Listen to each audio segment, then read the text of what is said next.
Mail time. It's just this one package. I ordered this simple little air pump so that I could pump up my bike tire.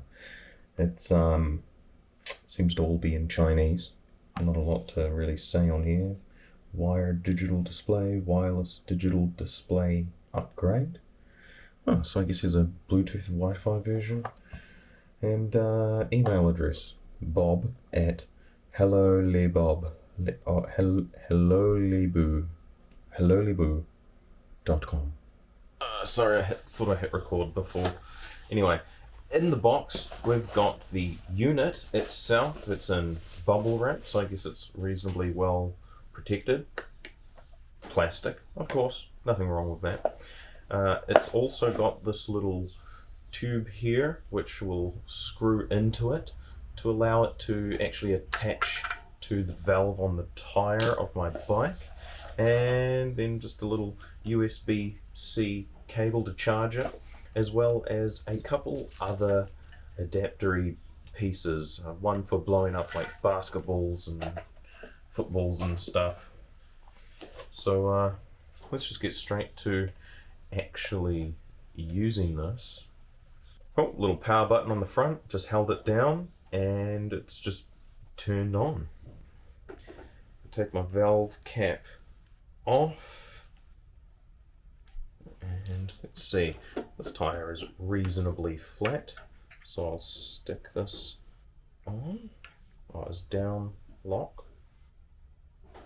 Down is lock. So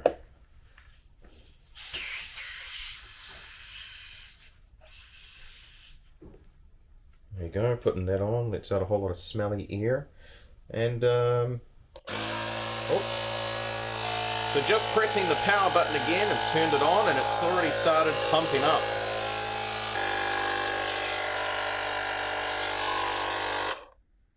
Alright, I've stopped it at about 33, it currently says 33.5 psi.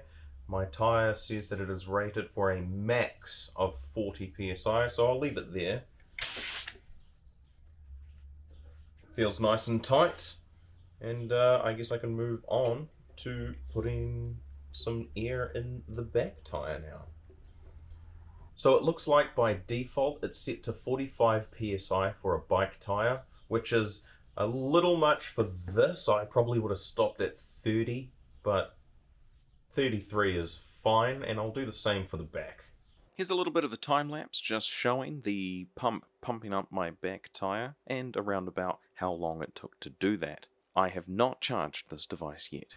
So it looked like that this little tyre thing works out quite well. Now, a couple of things to note is that this rubber bit is over the metal here because of the friction that is caused due to the compression process that's happening in here. Just quickly, here's a look at the inside of the device so you can see the compressor here. Here's a shot of it working. Let's slow that down a whole lot. And you can see how all of that movement can cause a bit of friction and generate a lot of heat, which makes the metal here really, really hot. Hot to the touch that it hurts. In fact, even this soft braided bit up here is quite warm. Warmer than you would have a bath.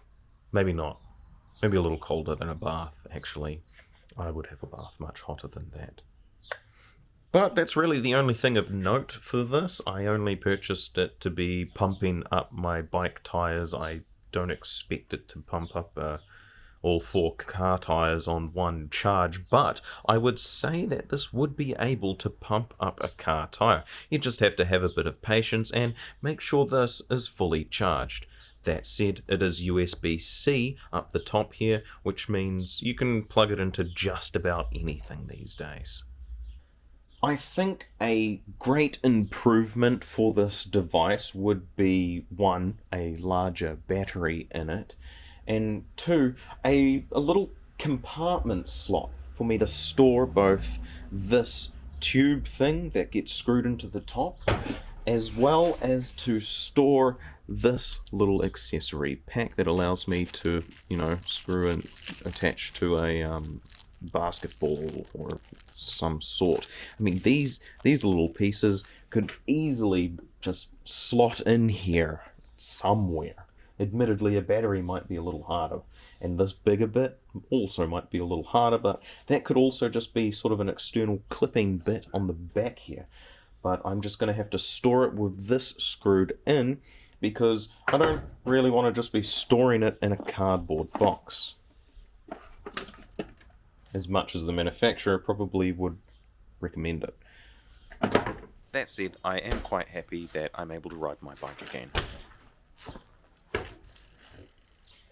Alright, so one of the biggest problems I've got with the garage right now is, whilst it may be reasonably organised, I still don't actually have power anywhere. The only place where there's a power outlet is over this side of the door and over this side of the door here.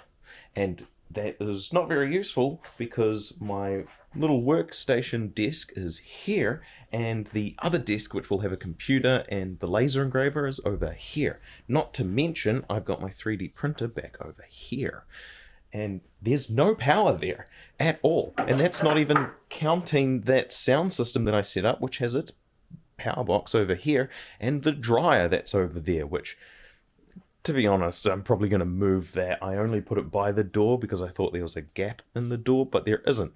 They did a good job installing this moving garage door, so when it closes, it actually fully closes. So I'll figure something else out for that. But that's beside the point. I need power on this desk, I need power on that desk, I need power on that desk, and I need power on that shelf back there.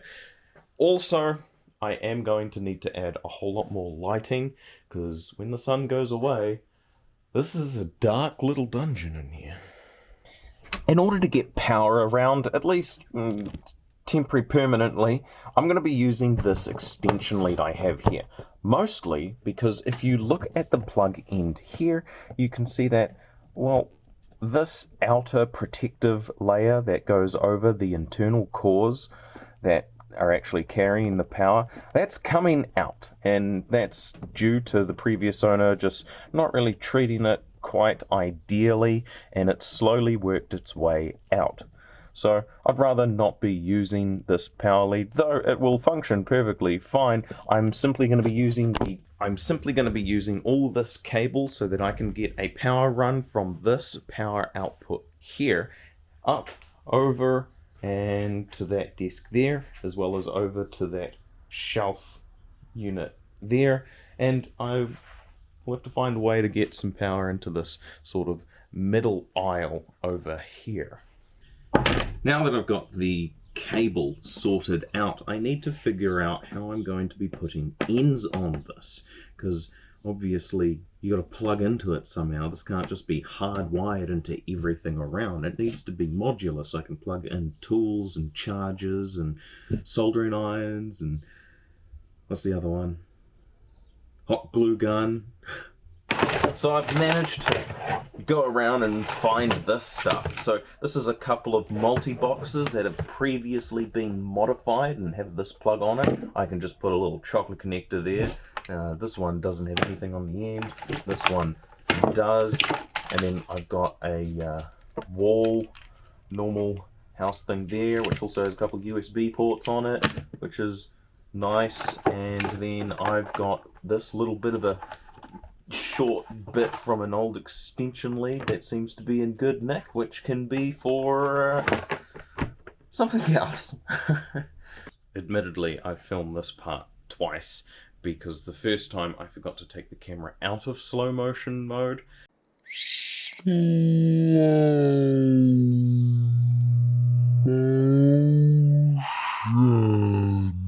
For when I did that little bit with the bike pump. To help out a little bit with the flow of the garage here, I am going to be rotating this desk around 90 degrees so that I'll be able to wheel the chair between these two desks here, just to make things a little bit smoother, and it will also help with a little bit of the tidying factor. Bloop, bloop, bloop, bloop, bloop, bloop, bloop. Boring stuff, and I'm lucky I didn't get distracted. No, wait, I kinda did. I started putting a multi-box on this shelf thing, and it took an embarrassingly long amount of time. Holy heck, this took way longer than it should have. Oh man, the screws that I've got, I don't know, it's just this cheap little screw kit from AliExpress, and the hole in the screw here isn't quite deep enough for a number 2 Phillips screwdriver to go in and snugly fit. And then of course no other size screwdriver actually fits in that hole. So that took a while.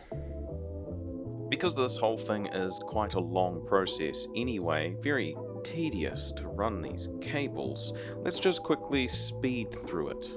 After mounting the multi-box and the double plug to the wall, I prep the cable, grab the ladder, and I start running the cable up and over through the rafters in the roof, attaching the cable along the way. Then at a junction, I connect all the cables together, allowing that lead to drop down. I go back, wire in the wires at that first multi-box and double plug that is on the wall, and I continue running the cable up and over, feeding it down in the wall to where the original plugs and cables are, making sure that the power for the garage is turned off before I start doing any actual wiring into the mains power. Okay, and there we go. That's the whole garage all wired up, as I previously said. For the most part, at least. Yeah, haven't done this middle aisle yet, but I think I'll just run a cable along the ground. Not that black cable, but it'll be, it'll just plug in straight down, across, over and around. Just because there's walls, and why go through the effort of basically just making an extension lead when I could just go through the effort of basically just making an extension lead. Anyway, I'm going to go turn the power on back out here. If there's any explosion or fire, just let me know.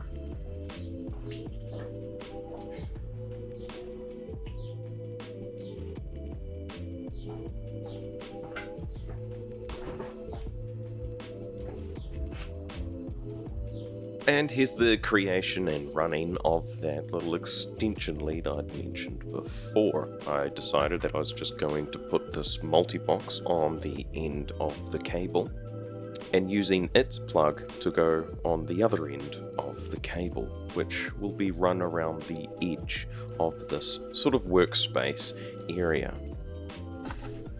Alright, so that multi-box is locked in there, which is connected to this multi-box, which is connected to these two multi-boxes that are on this desk here, which has got the lead running around the edge of the room, through and through, up to right here. Oh, so that means I can unplug this lead that doesn't do anything, and hopefully this doesn't explode. But hey, no bangs, pops, fizzles. Now, is it on? Hey, here we go, look at that! I've got a project light. I can finally see again.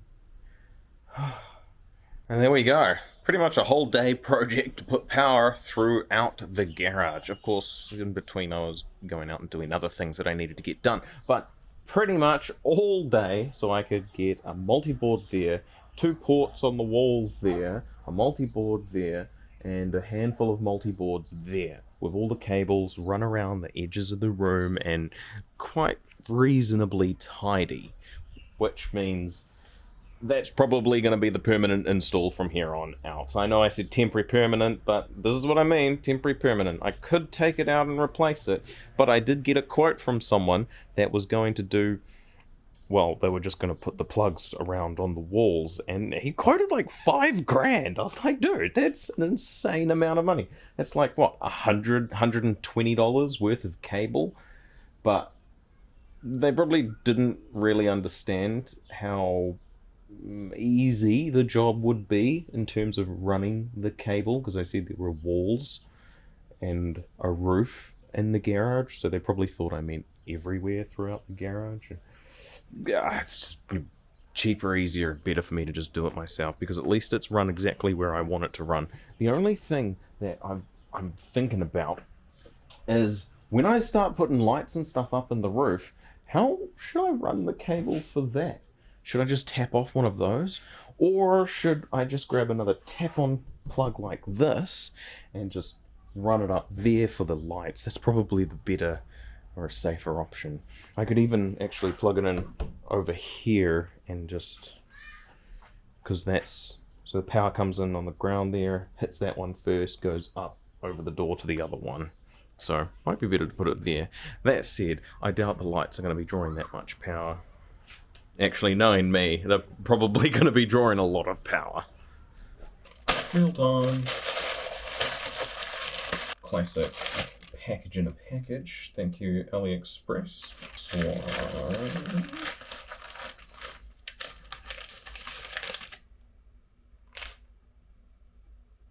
Oh, relays. Oh, package in a package. What are the chances?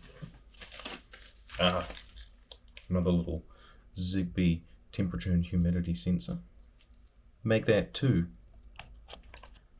Don't know why they needed to put both of these in their own packaging within a packaging within a packaging, but I mean, I guess it's a bit of privacy, you know, at least nobody knows exactly what you're getting. They just get some packages and they put it in this package and they send that off, and then that package goes in another package that gets sent off to you, so no one specifically knows exactly what you're buying. Though I don't really care if someone knows that I'm buying 10 12-volt relays and 2 Zigbee 3.0 temperature and humidity sensors that run on the CR2450 button cell battery.